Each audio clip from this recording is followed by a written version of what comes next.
मेरा जो अगला सवाल है वो हमारी वासनाओं पे है कि जैसे हम बहुत सप्रेस करते हैं अपनी फीलिंग्स को ना, चाहे वो हमारी सेक्सुअल डिज़ायर हो या हमारी कोई और भी वासनाएं हैं। मटीरियलिस्ट जो हमारी डिज़ायर्स हैं वो हमें रूल करती रहती हैं। तो अभी मतलब वाई स्पेसिफिकली मैं सेक्सुअल डिज़ायर की बात मैं इसलिए कर रहा हूँ क्योंकि अभी जो समाज में इस समय जो परिस्थिति है, जो भी चीज़ें चल रही हैं, जैसे अभी जो केस हुआ है बंगाल में, जो केस हुआ है, जो रेप केस हुआ है, तो ऐसा नहीं है कि ये पहली बार ऐसा केस हुआ, ये लाइमलाइट में पहली बार आ रहा है और ये लगातार ऐसे केसेस होते आ रहे हैं। तो हमें किस दृष्टिकोण से इसको देखना चाहिए, क्योंकि ये मन को बहुत आहत पहुंचाता है और बहुत चोट भी पहुंचाता है। जो लोग बहुत सेंसिटिव भी होते हैं उनको बहुत बुरा लगता है, पर हम वापस से फिर कुछ समय बाद हो जाता है, फिर से भूल जाते हैं। हमारी याददाश्त बहुत छोटी सी होती है और फिर हम भूल जाते हैं और फिर कुछ होता है, लेकिन वो चेंज नहीं आ रहा है। तो इस जो अभी जो ये मौका बना हुआ है जहाँ पे सब लोग इस बारे में बात भी कर रहे हैं, एक्नॉलेज भी कर रहे हैं कि चेंज आना चाहिए, तो हम इसको कैसे देख सकते हैं? क्या कारण है, मूल कारण इसके क्या हैं, और हम खुद को कैसे बेहतर दिशा में लेके जा सकते हैं उसमें? एक बात इसी के साथ है, जैसे अभी जो बंगाल में हुआ, जिसने इस केस को इतना विभत्स रूप दे दिया कि यदि कभी प्रेमवश सहज भी माने सेक्स की डिज़ायर आती है तो ऐसे लगता है कि बहुत घृणित कार्य की डिज़ायर आ गई। मतलब ये सामान्य भी ज़िंदगी में क्यों है, मतलब इसका होना भी मेरे अस्तित्व में क्यों है। मतलब ऐसी घटनाओं से शायद ये नहीं होता तो उस बच्ची के साथ इतना बुरा नहीं होता। मतलब इसका कुछ लिमिट तक तो जैसे ये इनबिल्ट है हर बीइंग के अंदर, तो वो भी घृणित रूप में चला जाता है। तो कैसे इस पर समता आए जीवन में? बेसिकली तो ये नेचर का डिज़ाइन है। ये ह्यूमन बीइंग की क्रिएशन, जो सेक्सुअल डिज़ायर है वो नहीं है, that is part of nature. क्योंकि अभी जैसे हम विचार किए थे कि नेचर का एनिमल किंगडम, ह्यूमन बीइंग भी एक एनिमल ही है, तो उसके लिए सिर्फ एक ही उद्देश्य है कि वो सरवाइव करें और वो प्रोपेगेट करें। क्योंकि नेचर चाहती है कि सब स्पीसीज़ जो हैं बढ़ें बढ़ें और बढ़ती चली जाए। अब पार्ट ऑफ नेचर हो गया ये तो, लेकिन उसका एक प्रॉपर वे में, एक सभ्य वे में एक्सप्रेशन होना अपनी जगह है, और उसको इस अप्राकृतिक रूप से या विभत्स रूप से सामने आना, वो एक गलत इशू हो जाता है। अब इसके लिए क्योंकि ये प्राकृतिक है तो इसको हर व्यक्ति तो ज़ीरो नहीं कर सकता है, उसको टाइम टाइम पर बायोलॉजिकल नीड्स हैं, उसकी रिक्वायरमेंट पड़ती है। लेकिन जो एक बेसिक कंडीशनिंग हो गई है ह्यूमैनिटी के माइंड में, ख़ास तौर से समाज के द्वारा भी और कॉन्शियसली अनकॉन्शियसली, एक आइडिया डाल दिया गया है मेल्स के माइंड में कि female is an object, female is not an individual, she is not a soul, that is an object to be possessed and enjoyed. तो वो एक जो गलत नोशन माइंड में हो गई है सभी के, ये लोग इस तरह के जो कृत्य करते हैं वो समझते हैं कि ये तो हमारा पोजेशन है, हम इनको पजेस करें, किसी भी वे में हम इनको यूटिलाइज़ करें, नथिंग रॉन्ग विद दैट। जब तक ये नोशन उनके माइंड से क्लियर नहीं होगा, समाज के द्वारा भी और जो टीचिंग अथॉरिटीज़ हैं उनके द्वारा भी, कि उनको ये फंडामेंटली क्लियर हो कि फ़ीमेल भी इक्वली ह्यूमन बीइंग है, मेल्स के बराबर है, और किसी भी दशा में आप उसको इस तरह से ट्रीट नहीं कर सकते हैं, तब तक ये समस्या बनी ही रहने के आसार हैं सभी तरफ से। उसके लिए भी एक तो वही प्रॉपर टीचिंग हो, प्रॉपर शिक्षा हो, दूसरे जो एक समाज के द्वारा और एक हमारे माइंड की कंडीशनिंग हो गई है कि जो फिज़िकल ऑब्जेक्ट्स हैं, जो मटेरियलिस्टिक चीज़ें हैं, वो हमारे लिए एक source of Joy, source of pleasure, source of happiness होंगी। हम उनको यूटिलाइज़ करते हैं, कुछ समय के लिए अच्छा लगता है, लेकिन थोड़ी देर बाद ही वो प्लेजर हमारा ख़त्म हो जाता है। इसको इस तरह से ले सकते हैं कि सपोज़ करिए कोई भी ऑब्जेक्ट में एंजॉय करता हूँ, उससे मुझे प्लेजर मिलता है, तो उसमें क्या होता है कि 5 यूनिट मुझे प्लेजर मिला, 5 यूनिट ही मेरे अंदर उसके लिए प्लेजर मिला, तो क्रेविंग भी क्रिएट हो गई कि इससे मुझे आनंद मिलता है, तो आगे भी मैं इस कृत्य को दोबारा करूँ, मुझे फिर अच्छा लगेगा। लेकिन साथ ही साथ उस प्लेजर के लिए उस ऑब्जेक्ट के द्वारा मेरे अंदर एक यूनिट एडेप्टेशन भी हो जाती है। तो अगली बार जब मैं उसी चीज़ को एंजॉय करता हूँ या कृत्य को करता हूँ तो क्रेविंग तो मेरी 5 यूनिट ही रहती है आगे के लिए, प्लेज़र मेरा 4 यूनिट रह जाता है उससे, यानी दूसरी बार में मुझे उससे उतना आनंद नहीं मिलता है जितना पहली बार में मिला था, 1 यूनिट घट जाता है, एडेप्टेशन 1 यूनिट और बढ़ जाती है। तो नेक्स्ट टाइम जब मैं करूँगा तो वो प्लेज़र 3 यूनिट रह जाएगा, क्रेविंग 5 यूनिट ही चल रही है उसके लिए फ्यूचर में, और एडेप्टेशन फिर 3 यूनिट हो जाएगी। तो ऐसे करते करते उस काम को करने से क्रेविंग तो मेरी उतनी ही रहती है, लेकिन उससे जो मुझे प्लेज़र मिलता है वो घटता चला जाता है, ज़ीरो हो जाता है। तो फिर उसी को मैं ज़्यादा फ्रीक्वेंटली और ज़्यादा मात्रा में करने लगता हूँ, उसी लेवल ऑफ प्लेज़र को अचीव करने के लिए फिर यही प्रोसेस होती है। तो इस तरह से उस चीज़ की डोज मेरे लिए बढ़ती चली जाती है, और फिर मुझे दूसरे ऑब्जेक्ट भी ढूंढने पड़ते हैं कि इससे मुझे उतना प्लेज़र नहीं मिल रहा है तो मैं दूसरी चीज़ एडप्ट करूँ। जैसे कुछ लोग अल्कोहल लेते हैं, अल्कोहल लेते लेते वो उससे प्लेज़र आना बंद हो जाता है, तो फिर वो ड्रग्स भी उसके साथ जोड़ लेते हैं, फिर वो इंट्रावीनस ड्रग्स भी जोड़ लेते हैं। तो जितने भी ये एडिक्शन हैं वो इसी तरह से डेवलप होते हैं, वो चाहे आपको पैसे का एडिक्शन हो, चाहे सेक्सुअलिटी का एडिक्शन हो, चाहे ड्रग्स का एडिक्शन हो, एनीथिंग लाइफ में किसी भी चीज़ से आप पजेस्ड हो जाते हैं, उसे बार बार करने या उसको पाने की आपके अंदर क्रेविंग डेवलप होती है, तो आप एडिक्शन के लेवल पे चले जाते हैं। और जितने भी एडिक्शन हैं वो शुरू तो प्लेज़र से होते हैं, लेकिन कुछ समय बाद उनसे प्लेज़र मिलना तो बंद हो जाता है, लेकिन उनके ना होने से आपको पेन मिलने लगता है। तो फिर आप प्लेज़र के लिए उसे परस्यू नहीं करते हैं, फिर आप उस पेन को अवॉइड करने के लिए उसे परस्यू करते हैं। और ज़्यादातर एडिक्ट से आप किससे बात करेंगे तो उनके साथ यही सिचुएशन है कि सपोज़ करिए शाम को 8 बजे अपना अल्कोहल लेते हैं, तो उन्होंने लिया आज, किसी तरह कल तक का उन्हें समय कटा, उसके बाद अगर वो ना लें तो उनको पेनफुल बॉडी सेंसेशंस और माइंड में पेनफुल फीलिंग्स होने लगती हैं। तो वो पहले तो आनंद एंजॉय करने के लिए लेते थे, अब उनको वो एंजॉय के बजाय अपने आप को बेस लाइन पे, ज़ीरो पे रखने के लिए वो एडिक्शन फुलफ़िल करना पड़ता है, उसकी डोज लेनी पड़ती है। यही सेक्सुअलिटी में भी अप्लाई होता है।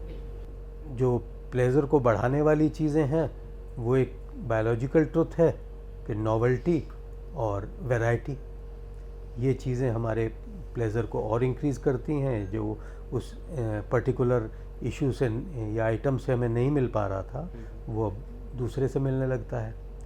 तो ये ह्यूमन बीइंग को, ख़ास तौर से मेल्स को, समटाइम्स फीमेल्स को भी फोर्स करता है कि वो मोर एंड मोर पार्टनर से करें, और इस तरह से ये सिचुएशन डिफ़िकल्ट होती चली जाती है। और ये पर्टिकुलर केस जो था, ये केस तो एक अलग ही डायमेंशंस हैं इसकी।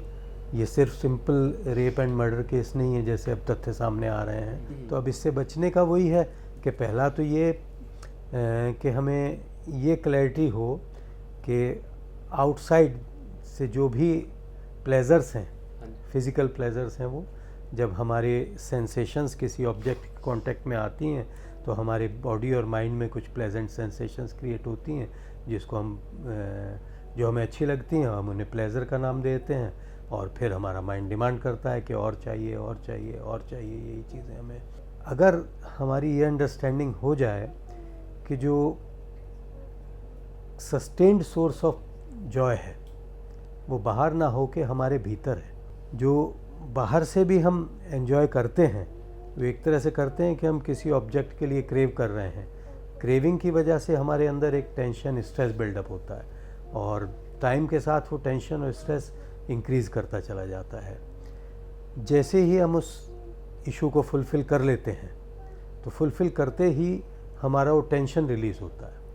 टेंशन रिलीज़ होता है तो ब्रेन कुछ समय के लिए साइलेंस की स्टेट में आ जाता है, नॉन स्ट्रेस नॉन टेंशन की स्टेट में आ जाता है। तो उस समय जो हमारे भीतर वो सोर्स है जॉय का, आनंद का, वो मैनिफेस्ट होता है इन दैट साइलेंस।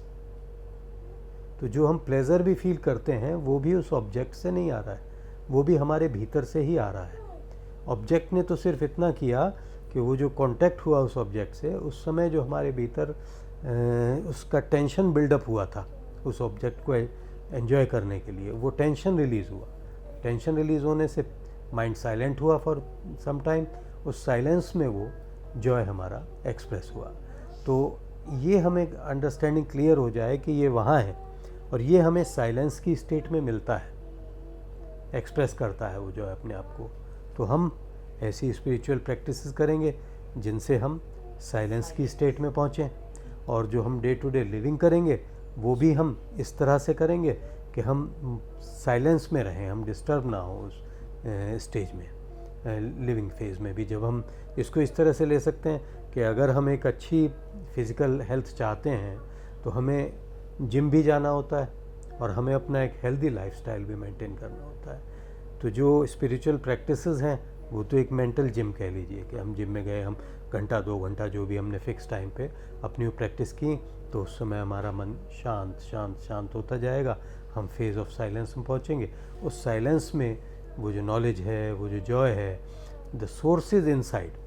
तो उस सोर्स को हम एक्सेस सिर्फ एक स्टेट में कर सकते हैं, साइलेंस में। तो जितना हम साइलेंस होंगे वो हमारे थ्रू एक्सप्रेस होगा, और जितना हम साइलेंट होंगे उतना ही हमें आउटसाइड से ऑब्जेक्ट्स की जॉय एंजॉय करने के लिए रिक्वायरमेंट नहीं पड़ेगी। इसको अगर आप बायोलॉजिकली लें तो थोड़ा सा और डाइवर्जन बनते हैं बात से बात में, कि हमारे ब्रेन में अनेक तरह के केमिकल्स होते हैं जिनको न्यूरोट्रांसमीटर कहते हैं, और 2 मेजर न्यूरोट्रांसमीटर हैं, gamma amino butyric acid and glutamate. Glutamate हमारे ब्रेन का एक्साइटेटरी न्यूरोट्रांसमीटर है, वो ब्रेन को एक्साइट करता है। जो गाबा है वो हमारे ब्रेन का न्यूरोलॉजिकल एक्टिविटी को कम करता है। तो वो एक साइलेंसिंग हार्मोन है, वो एक रिलैक्सिंग हार्मोन है हमारा, वो एक्साइट करता है। ग्लूटामेट, गाबा एक्साइटमेंट को कम करता है, डाउन करता है, लो करता है।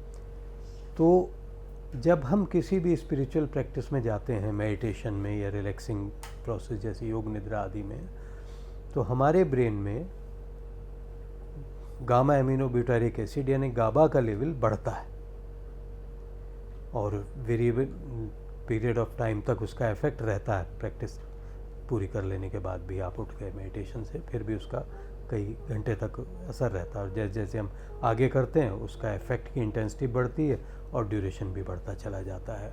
वो हमारी बॉडी और माइंड को रिलैक्स करता है, बॉडी की फिजियोलॉजी को नॉर्मलाइज करता है। डे टू डे एक्टिविटी में हमें बहुत सारे नेगेटिव स्टिमुलस मिलते हैं सारा दिन, उन स्टिमुलस की वजह से हमारी सिंपैथेटिक एक्टिविटी बढ़ती चली जाती है। सिंपैथेटिक एक्टिविटी हमारे स्ट्रेस का पार्ट है, हमारे अंदर कॉर्टिसोल रिलीज़ होता है, एड्रेनलिन रिलीज़ होता है सिंपैथेटिक ओवर एक्टिविटी होने से। तो हमारे बॉडी और माइंड स्ट्रेस की स्टेज में आ जाता है, जिससे बहुत सारी डिजीज़ भी होती हैं हमें, फिज़िकल एंड मेंटल। तो उनको काउंटर करने के लिए, उनसे बचने के लिए स्पिरिचुअल प्रैक्टिस हेल्प करेंगी गाबा के थ्रू। अब गाबा का लेवल जब बढ़ता है तो हम पीसफुल भी होने लगते हैं, हम मेडिटेटिव स्टेट में आके इनर डायमेंशन से हमारा एक्सेस भी होने लगता है। अब यहाँ एक इंटरेस्टिंग पॉइंट है कि जितने न्यूरोट्रांसमीटर हैं, हमारी पूरी बॉडी की जितनी भी सेल्स हैं, हर सेल की सरफेस पे रिसेप्टर्स होते हैं, जैसे लॉक है, और ये न्यूरोट्रांसमीटर एक की का काम करते हैं, उस रिसेप्टर को ओपन अप करते हैं, उस लॉक को खोल देते हैं। लॉक खुलता है तो फिर ये भीतर जाते हैं और डिफरेंट फिजियोलॉजिकल एक्टिविटीज़ अपनी एग्जर्ट करते हैं। यहाँ एक बहुत इंटरेस्टिंग इशू ये है कि अल्कोहल उन्हीं रिसेप्टर्स पे काम करता है जिन पे गाबा करता है। अल्कोहल का पूरा इफ़ेक्ट, पूरा पाथवे वही है अल्कोहल के इफ़ेक्ट करने का हमारे बॉडी और माइंड पे, जो कि गाबा का है। यानी जो हम जॉय और प्लेजर मेडिटेशन में फील करते हैं, उसी तरह का हम अल्कोहल कंजम्पशन से करते हैं। इमीडिएट इफेक्ट दोनों का सेम है, लेकिन लॉन्ग टर्म कॉन्सिक्वेंसेस दोनों के बिल्कुल ऑपोजिट हैं। क्योंकि अल्कोहल हमारी बॉडी के हर सेल को डैमेज करता है, डिस्ट्रॉय करता है, उसके हार्मफुल इफ़ेक्ट्स हैं, वो लॉन्ग टर्म में डिजीज़ पैदा करेगा।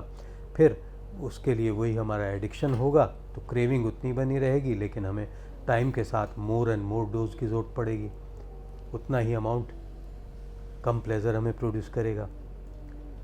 एक साइकोफिजियोलॉजिकल लॉ भी आता है जो ये कहता है कि progressively increasing stimuli are needed to achieve same level of excitement.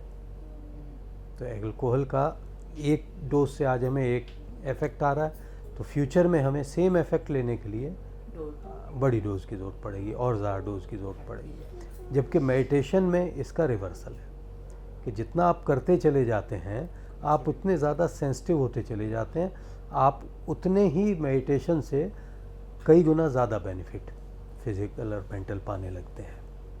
फिर उसका बॉडी पे कोई एडवर्स इफेक्ट नहीं है बल्कि पॉजिटिव इफेक्ट है। जितनी भी नेगेटिविटी बॉडी में क्रिएट हुई है डिजीज़ की फॉर्म में, उसको वो रिवर्स करने का भी काम करता है। तो जितने भी एडिक्शंस हैं, अल्कोहल एंड अदर एडिक्शन, इन सब को काउंटर करने के लिए द आइडियल वे है कि आदमी स्पिरिचुअल प्रैक्टिस में जाए, मेडिटेशन में जाए, योग निद्रा में जाए, इन चीज़ों में आगे बढ़े। तो इनसे उसको वही चीज़ें अचीव होने लगेंगी, वही एक्सपीरियंसेस और फीलिंग्स होने लगेंगे जो उसको एक्सटर्नल ऑब्जेक्ट से होते हैं। जब ये होने लगेंगे तो फिर उसको एक्सटर्नल ऑब्जेक्ट्स की रिक्वायरमेंट ही नहीं रह जाती, वो घटती चली जाएगी धीरे धीरे और वो अपने आप में सेल्फ सफिशिएंट हो जाएगा।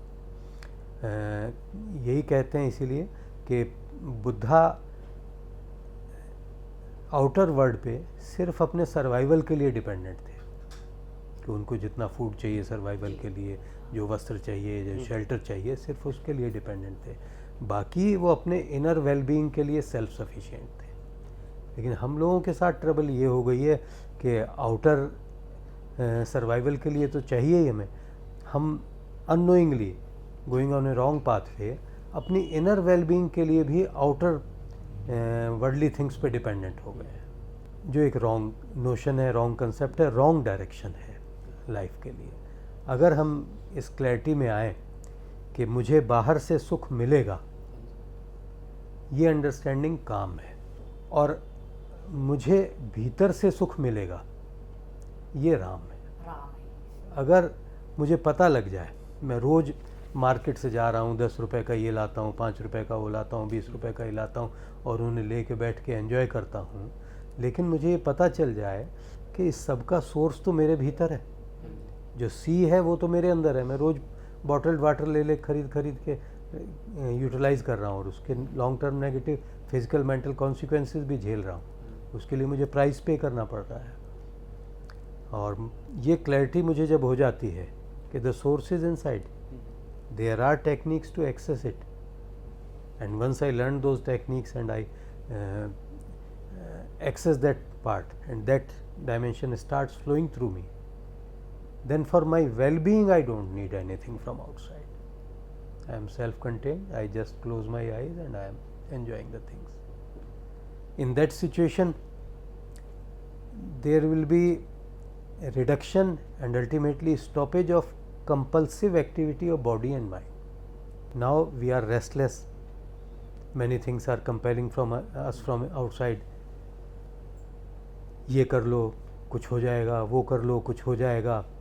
एक बेसिक जो सोसाइटी की कंसेप्ट बन गया है, टीचिंग है, हमारी कंडीशनिंग हो गई है कि कुछ करो, कुछ करोगे, कुछ बनोगे, कुछ पाओगे, तभी तुम जो है सुखी हो सकते हो, तभी लाइफ अच्छी होगी। लेकिन अगर हम अपनी लाइफ को जब से हमारी मेमोरी है तब से अब तक देखें, तो जो भी हमने किया है उससे कोई भी शायद सिचुएशन सॉल्व नहीं हुई है, बल्कि वो और डिफ़िकल्ट होती गई हैं, कॉम्प्लिकेशन बढ़ती ही चली गई हैं। अगर हम बिल्कुल ऑनेस्टली एनालाइज करें कि जब हम छोटेपन में थे, बचपन में थे, तब हम कितना पीसफुल और जॉयफुल होते थे। तब हमें दुखी करने के लिए कुछ इशू चाहिए होता था, वरना हम दुखी नहीं होते थे। और अब रिवर्सल हो गया उसका कि हम कॉन्स्टेंटली दुखी हैं। अब हमें दुख से बाहर निकालने के लिए कोई ना कोई इश्यू या आइटम चाहिए। इट मीन्स कि जिस डायरेक्शन में हम जा रहे थे जब तक हम पहुँचे, अगर अभी भी हमें एक तरह से कहें अकल नहीं आती है, जिस रास्ते पे जा रहा था उस पे जाके मैंने अब तक क्या पाया, और अगर मैंने पाया कुछ भी नहीं, खोया ही खोया है, at least in inner dimension of life, तो it means I am on a wrong path. It has to be understood that if you are on a wrong path, simply increasing the speed will not take you to the destination.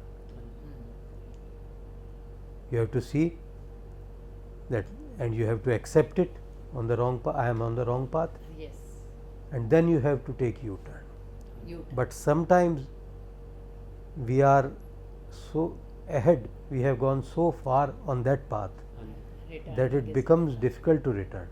Yes. तो इसमें को बहुत आप सभी ने सुनी होगी, बहुत ब्यूटीफुल स्टोरी है कि डायोजनीज थे, एक ग्रीक फिलोसफर, और सिकंदर थे, वो दोनों एक ही समय में हुए। तो एक दफ़ा सिकंदर जा रहे थे कहीं किसी कंट्री को जीतने के लिए, तो डायोजनीज रास्ते में लेटे हुए थे, ऐसे ही वो कुछ अपना कपड़ा वपड़ा भी नहीं पहनते थे। महावीर स्वामी। हाँ, वो बिल्कुल जैनियों की तरह रहते थे।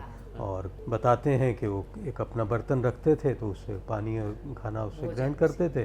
तो एक दिन उन्होंने देखा कि एक डॉगी जो है नदी से ऐसे ही पानी पी रहा है, तो उन्हें बड़ा गुस्सा आया अपने ऊपर कि मैं इतना पजेसिव हो गया, मुझे ये अकल नहीं कि पानी बिना इसके पिया जा सकता। उन्होंने अपना वो बर्तन भी फेंक दिया। कुत्ता उसके बाद बादशाह। बिल्कुल खाली हाथ हो गए और एंजॉय करते लाइफ को अपने वे में। तो सिकंदर जा रहे थे, रुके उनके पास और बोले कि मैं सिकंदर हूँ, मैं विश्व विजय करने निकला हूँ, और तुम्हारे लिए क्या लाऊं, क्या कर सकता हूँ। उसने कहा मुझे कुछ नहीं चाहिए, whatever I need I have. बोले नहीं, फिर भी कुछ तो बताओ। तो डायोजनीज बोले कि थोड़ा एक तरफ हो जाओ, सूरज की रोशनी आ रही थी, ठंड के दिन थे, मैं सेक रहा था धूप, तुम बीच में आ गए और धूप आनी बंद हो गई है, तो थोड़ा उधर हो जाओ, मुझे धूप आने दो। तो सिकंदर फिर बोले कि Diogenes, I have heard a lot about you and I am seeing you. I wish that in my next life I will be. I can be Diogenes. Diogenes बोले why wait for next life? Next life होगी भी या नहीं होगी, God knows. इस सेना को वापस भेजो, कपड़े उतारो, बैठो मेरे पास, लेटो। हाँ। You are Diogenes this moment. Right. तो सिकंदर बोले I agree with you, but the path on which I am, I have gone so far that now it is not possible for me to return back. तो कई दफ़ा हम अपने जो भी life हम लीड कर रहे हैं, जो हम अपने एक्यूमुलेशंस कर रहे हैं, पोजेशंस कर रहे हैं, जो अपनी एम्पायर हमने बिल्डअप कर ली है, वो इतनी ज़्यादा हो गई, इतना आगे हम निकल गए कि हम जानने पर भी कि मैं गलत रास्ते पर हूँ, हम वापस आने का साहस नहीं कर पाते, निर्णय नहीं कर पाते। तो पहले तो मुझे पता हो कि सही क्या है, गलत क्या है, फिर यह एहसास हो कि मैं गलत रास्ते पर हूँ, फिर मुझ में इतना साहस हो कि मैं उसे एक्सेप्ट करूँ और उसे छोड़ के गलत रास्ते को मैं सही रास्ते पे यू टर्न लूँ। क्योंकि यू टर्न एक बहुत अच्छा शब्द है, वो कहता है you turn, you have to turn, You have to turn. If you don't turn nothing is going to happen. और यहाँ ये भी एक क्लैरिटी ज़रूरी है कि गलत रास्ते पे हूँ, मैंने अपनी एम्पायर बना ली है, well and good, spiritual path पे मैं आना चाहता भी हूँ, तो इट डजेंट मीन कि मैं उस सब को छोड़ दूँ। You can achieve everything, you can pursue spiritual path wherever you are, whatever empire you have build, no problem with that. The problem is when you are attached to that empire. Attachment is basic difficulty. Basic. If you analyze, ultimately you find that fundamental cause of every suffering is attachment. Attachment. You are attached to something. You may be attached to your physical body, your mind, your possessions, your relatives, anything. Wherever you are attached, you want that object of attachment should remain always there. It should increase if possible. I should always remain there. There should be no separation between me and the object of my attachment. But I don't realize that it is against the laws of life. Is dhammo sanantano is, जो सच्चा सत्य है, धर्म है, वो यही है कि जो संयोग हुआ है वो वियोग होना निश्चित है। जो चीज़ एग्जिस्टेंस में आई है उसका अंत हो। उसका एग्जिस्टेंस ख़त्म होना डेफिनेट। जी। तो I can be with everything और any individual being, I can enjoy the company or those things, but the only thing is I should not be attached to it. Right. Attachment is basic cause of all my sufferings.